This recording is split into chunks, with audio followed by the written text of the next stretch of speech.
श्री स्वामी समर्थ. स्वागत आहे तुमचं माझ्या शिवस्वामी या भक्ती चॅनलवर.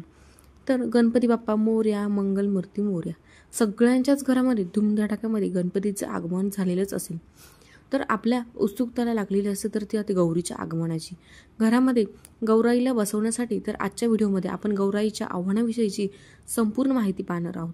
त्यामध्ये गौरी घरामध्ये कशा आणाव्यात, गौरी घरात घेताना काय म्हणावे, गौरीचा सण हा 3 दिवसांचा चालतो. तर या 3 दिवशी आपल्याला काय काय करायचं आहे, गौरी आत घेण्याचं शुभ मुहूर्त काय आहे, गौरी पूजनाचा मुहूर्त काय आहे, त्यासोबतच गौरी विसर्जनाचं महत्त्व, अशा गौरींबद्दलची संपूर्ण सविस्तर माहिती मी तुम्हाला या व्हिडिओमध्ये देणार आहे. तरी त्यासाठी व्हिडिओ शेवटपर्यंत आवर्जून पहा. आपल्या मित्र नातेवाईकांसोबत शेअर करा आणि चॅनलवरती नवीन असाल तर सबस्क्राईब करायला विसरू नका. गणेश चतुर्थीला गणपती बाप्पांची स्थापना आपण आपल्या घरामध्ये करत असतो आणि त्यानंतर 2-3 दिवसांनी लगेचच ज्येष्ठ गौरीचं आगमन हे केलं जातं. अखंड सौभाग्याच्या प्राप्तीसाठी घरामध्ये सुखसमृद्धी नांदावी म्हणून ज्येष्ठ गौरींचे पूजन केले जाते. भाद्रपद शुद्ध पक्षातील अनुराधा नक्षत्रावरती ज्येष्ठ गौरींचं आगमन होत असतं. ज्येष्ठ नक्षत्रांवरती पूजन केलं जातं. मोह नक्षत्रांवरती गौरीचं विसर्जन केलं जातं. गौरी या ठरलेल्या दिवशी येत असतात आणि ठरलेल्या दिवशी जातात. त्यामुळे 3 दिवसांच्या माहेरपणासाठी आलेल्या या गौरीचे माहेरपण अगदी थाटामाटामध्ये केलं जातं. म्हणजेच गौरी ही आपल्या घरची 3 दिवसांचीच पाहुणी असते आणि ती माहेरवासी म्हणून आपल्या घरी येत असते. त्यामुळे आपण सर्वजण अगदी आनंदाने उत्साहाने गौरीचं आगमन हे करत असतो. तर यंदा रविवार दिनांक 31 ऑगस्ट 2025 रोजी ज्येष्ठा गौरींचं आगमन होणार आहे. अनेक कुटुंबांमध्ये आपापल्या रीतिरिवाजाप्रमाणे गौरी बसवली जातात. 3 दिवस चालणाऱ्या या उत्सवामध्ये पहिल्या दिवशी गौरीचं आगमन, दुसऱ्या दिवशी गौरीचे पूजन आणि तिसऱ्या दिवशी गौरीचे विसर्जन केलं जातं. गौरी म्हणजे माता पार्वती या भगवान शिवशंकर यांच्या पत्नी आणि विघ्नविनाशक गणपती बाप्पा यांच्या माता आहेत. गौरी या माता पार्वतीचंच दुसरं नाव आहे.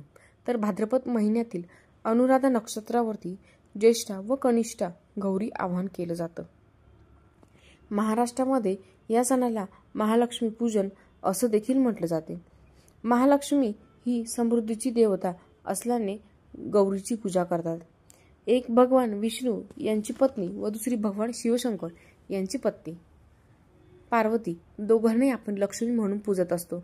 परंतु या दोघींमध्ये देवी पार्वती या ज्येष्ठ गौरी या नावाने ओळखल्या जातात. तर या दिवशी अनेक घरोघरी गौरींचं आगमनही केलं जातं. ज्यांना आपल्या घरी गौरी आणायच्या आहेत त्यांनी या शुभ मुहूर्तावरती आणाव्यात. तर रविवारी 31 ऑगस्ट 2025 रोजी गौरी घरात घेण्याचा शुभ मुहूर्त दुपारी 3:57 ते सायंकाळी 5:25 आहे. साधारणपणे दुपारी 4 वाजल्यापासून ते 5:30 वाजेपर्यंत शुभ दिवस आहे. या वेळामध्ये तुम्ही गौरी घरामध्ये आणू शकता. वेळ कमी आहे म्हणून उगीच काही घाई गडबड करू नये. अगदी शांत प्रसन्न वातावरणाने आनंदाने आपल्या गौरी घरामध्ये घ्यायच्या आहेत. गौरी आत घेण्याची तयारी तुम्ही आधी पण करून ठेवू शकता. फक्त मुहूर्तावरती आत घेतलं तरी सुद्धा चालतात. अनेक ठिकाणी वेगवेगळ्या पद्धतीने गौरीची स्थापना केली जाते. काही ठिकाणी उभ्या गौरी असतात तर काही ठिकाणी बसलेल्या गौरी असतात.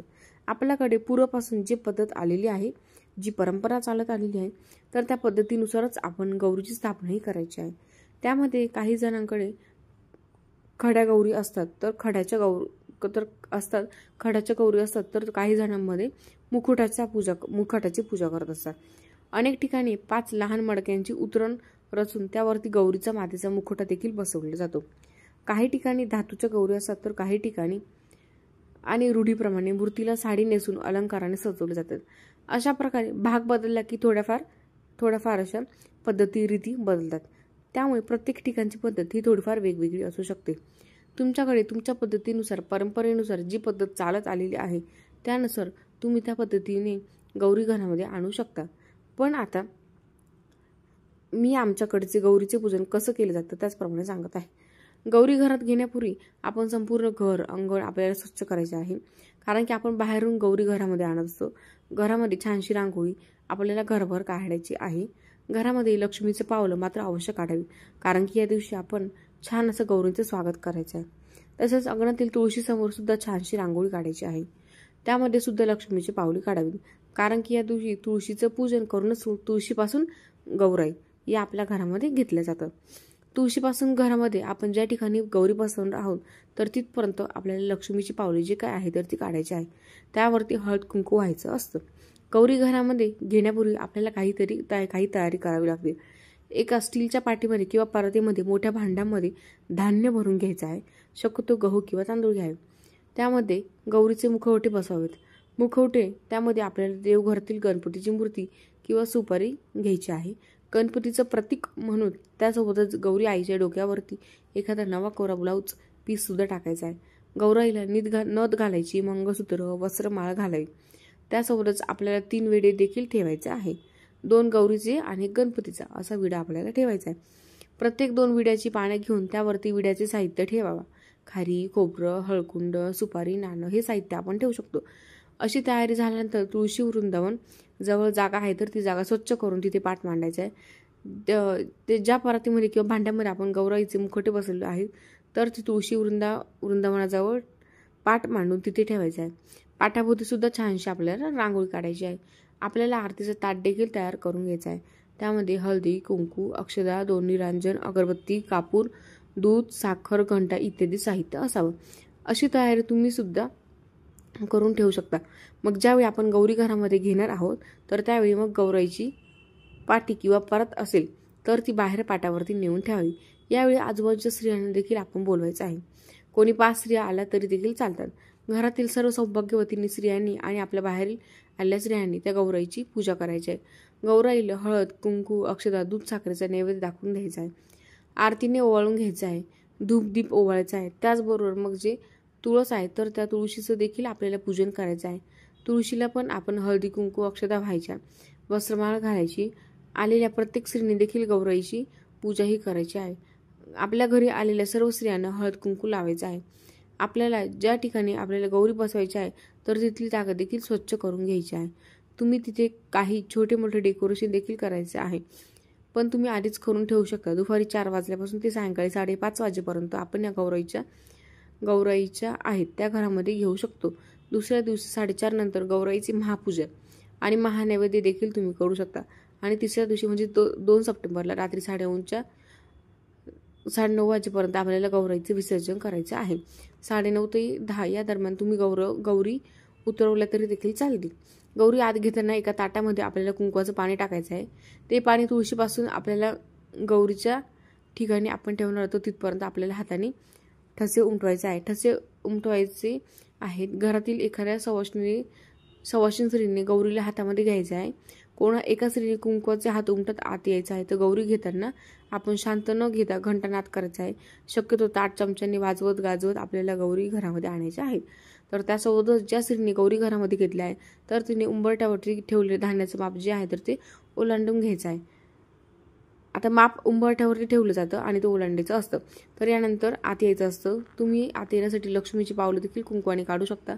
ओल्या कुंकवाने तुम्ही देखील लक्ष्मीची पावले काढू शकता. तर इथे ओल्या कुंकवाने लक्ष्मीची पावली काढलेली असतात तर तुम्ही हाताचे ठसे उठवले तरी देखील चालेल. शिवाय तुम्ही रांगोळीने लक्ष्मीचं पावलं देखील काढू शकता. त्याभोवती तुम्ही थोडंसं डेकोरेशन देखील करू शकता. आपल्या परीने आपल्याला जसं जमेल तसं आपल्याला डेकोरेशन करायचं आहे. लक्ष्मीची पावलं काढायची आहे. त्यानंतर आपण गौराई जी आहे तर ती घेऊन घरामध्ये यायचं आहे. घरामध्ये आल्यानंतर आपल्याला संपूर्ण घरभर आपल्या गौराई जी आहे तर ती फिरवून आणायची आहे. आपल्याला हळुवारपणे सावकाशपणे गौरी घ्यायचं आहे. कारण की मुखवटे धान्यामध्ये व्यवस्थित तुम्हाला बुडवून घ्यायचं आहे म्हणजे गौराई जागच्या हलत नाहीत. आपण पूर्ण घर फिरवत असताना ते कलंडणार देखील नाहीत. म्हणून सांभाळून आपण गौरी घरात आणायच्या आहे. त्यानंतर आपल्याला संपूर्ण घरभर गौराई फिरवायची आहे. किचन, दूध पत्याची जागा, आपले जे काही पैसे ठेवण्याचे ठिकाण तर तिथे सर्वत्र आपल्याला गौराईला फिरवायचं आहे. तर सर्व घर फिरून आणल्यानंतर जिथे गौरी बसवणार आहे तर त्या ठिकाणी आपल्याला गौराईला घेऊन जायचं आहे. गौरी घरात आणत असताना एक प्रकारचा संवाद करायचा आहे. गौरी घेतलेल्या स्त्रीने म्हणायचं की आल्या आल्या गौरी, हात उमटवणाऱ्या स्त्रीने म्हणायचं आहे कशाच्या पावली. त्यानंतर तिने म्हणायचं धनधान्यांच्या, धनसंपदाच्या पावली. त्यानंतर आपण दुसऱ्यांदा विचारायचं आल्या आल्या गौरी. त्यानंतर दुसऱ्यांदा विचारायचं कुणाच्या पावली. त्यावेळेस सांगायचं पाऊस पाण्याच्या पावली. त्यानंतर पुन्हा म्हणायचं आल्या आल्या गौरी. त्यानंतर पुन्हा विचारायचं कुणाच्या पावली. लेकर बाळांच्या पावली आल्या आल्या गौरी, कुणाच्या पावली सुखसमृद्धीच्या पावली, असं म्हणत आपल्या घरामध्ये गौराईला ज्या काही आहे तर त्या आणायच्या आहेत. म्हणजेच काय, गौरी गौरी आपण पावलं जी काढली आहे त्याच्याप्रमाणे घरात येतात. सुखसमृद्धी शांती गुराढोरांच्या पावली गौरी आल्या, कशाच्या पावली सोनं चांदीच्या पावली आल्या. गौरी आल्या कशाच्या पावली, हळदी कुंकवाच्या पावली.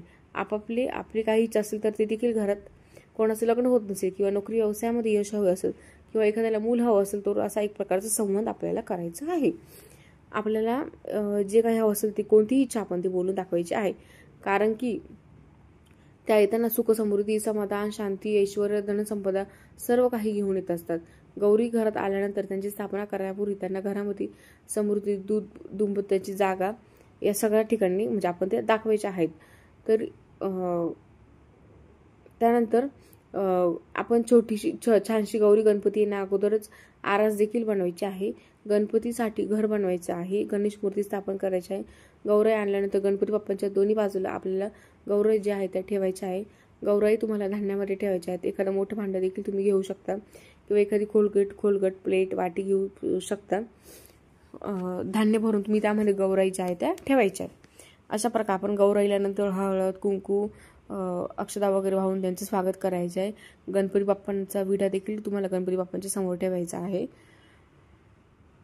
जर तुम्ही पहिल्या दिवशी गणपती बाप्पांची स्थापना करत असताना गणपतीचा विडा ठेवला असेल तर या दिवशी तुम्ही विडा ठेवला नाही तरी सुद्धा चालतो. या दिवशी गौराईची ओटी देखील आपल्याला खण नारळाने भरायची आहे. पहिल्याच दिवशी ओटी भरायची. 3 दिवस ती ओटी आपल्याला देवीजवळच ठेवायची आहे. अगोदर तुम्हाला हा व्हिडिओ बघायचा असेल तर चॅनलला सबस्क्राईब करायला विसरू नका. आजचा व्हिडिओ कसा वाटला हा नक्की एकदा कमेंटमध्ये करून सांगा. श्री स्वामी समर्थ.